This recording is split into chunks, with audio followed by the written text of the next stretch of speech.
Lukas 19 mulai ayat 1. Sakeus.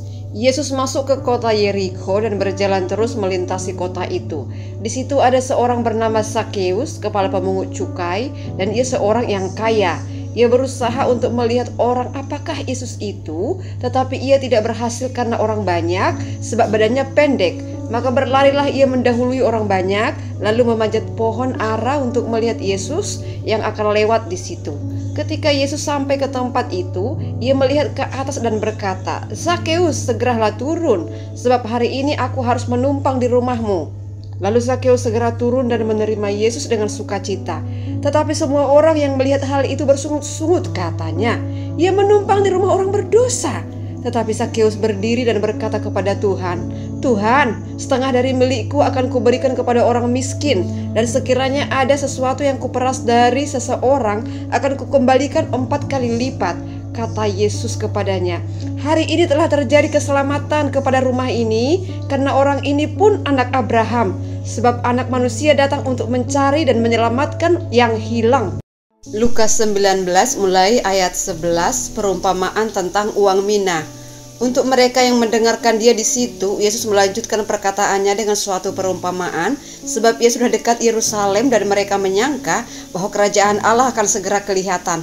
Maka ia berkata, ada seorang bangsawan berangkat ke sebuah negeri yang jauh untuk dinobatkan menjadi raja di situ, dan sesudah itu baru kembali. Ia memanggil 10 orang hambanya dan memberikan 10 mina kepada mereka, katanya, "Pakailah ini untuk berdagang sampai aku datang kembali." Akan tetapi orang-orang sebangsanya membenci dia, lalu mengirimkan utusan menyusul dia untuk mengatakan, "Kami tidak mau orang ini menjadi raja atas kami." Dan terjadilah ketika ia kembali, setelah ia dinobatkan menjadi raja, ia menyuruh memanggil hamba-hambanya yang telah diberinya uang itu untuk mengetahui berapa hasil dagang mereka masing-masing. Orang yang pertama datang dan berkata, "Tuan, mina tuan yang satu itu telah menghasilkan 10 mina." Katanya kepada orang itu, "Baik sekali perbuatanmu itu, hai hamba yang baik. Engkau telah setia dalam perkara kecil, karena itu terimalah kekuasaan atas 10 kota." Datanglah yang kedua dan berkata, "Tuan, mina tuan telah menghasilkan 5 mina." Katanya kepada orang itu, "Dan engkau, kuasailah 5 kota." Dan hamba yang ketiga datang dan berkata, "Tuan, inilah mina tuan. Aku telah menyimpannya dalam sapu tangan, sebab aku takut akan tuan, karena tuan adalah manusia yang keras. Tuan mengambil apa yang tidak pernah tuan taruh, dan tuan menuai apa yang tidak tuan tabur." Katanya kepada orang itu, "Hai hamba yang jahat, aku akan menghakimi engkau menurut perkataanmu sendiri.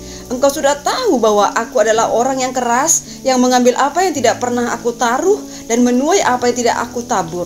Jika demikian, mengapa uangku itu tidak kau berikan kepada orang yang menjalankan uang? Maka sekembaliku, aku dapat mengambilnya serta dengan bunganya." Lalu katanya kepada orang-orang yang berdiri di situ, "Ambillah mina yang satu itu daripadanya, dan berikanlah kepada orang yang mempunyai 10 mina itu."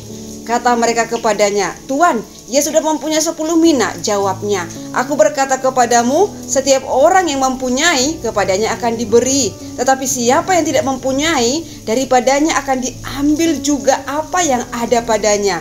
Akan tetapi semua seteruku ini yang tidak suka aku menjadi rajanya, bawalah mereka kemari dan bunuhlah mereka di depan mataku." Lukas 19 mulai ayat 28. Yesus dieluk-elukkan di Yerusalem. Dan setelah mengatakan semuanya itu, Yesus mendahului mereka dan meneruskan perjalanannya ke Yerusalem. Ketika ia telah dekat Betfage dan Betania yang terletak di gunung yang bernama Bukit Zaitun, Yesus menyuruh 2 orang muridnya dengan pesan, "Pergilah ke kampung yang di depanmu itu. Pada waktu kamu masuk di situ, kamu akan mendapati seekor keledai muda tertambat yang belum pernah ditunggangi orang.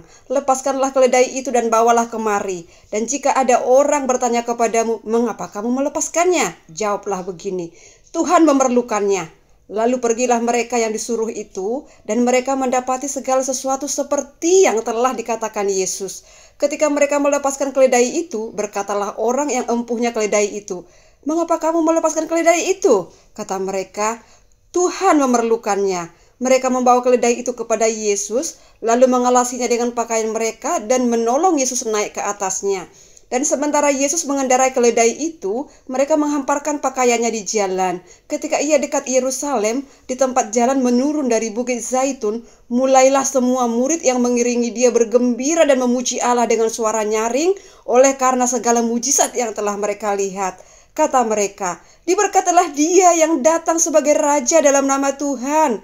Damai sejahtera di surga dan kemuliaan di tempat yang maha tinggi." Beberapa orang Farisi yang turut dengan orang banyak itu berkata kepada Yesus, "Guru, tegurlah murid-muridmu itu." Jawabnya, "Aku berkata kepadamu, jika mereka ini diam, maka batu ini akan berteriak." Dan ketika Yesus telah dekat dan melihat kota itu, ia menangisinya. Katanya, "Wahai, betapa baiknya jika pada hari ini juga engkau mengerti apa yang perlu untuk damai sejahteramu. Tetapi sekarang hal itu tersembunyi bagi matamu. Sebab akan datang harinya bahwa musuhmu akan mengelilingi engkau dengan kubu, lalu mengepung engkau dan menghimpit engkau dari segala jurusan.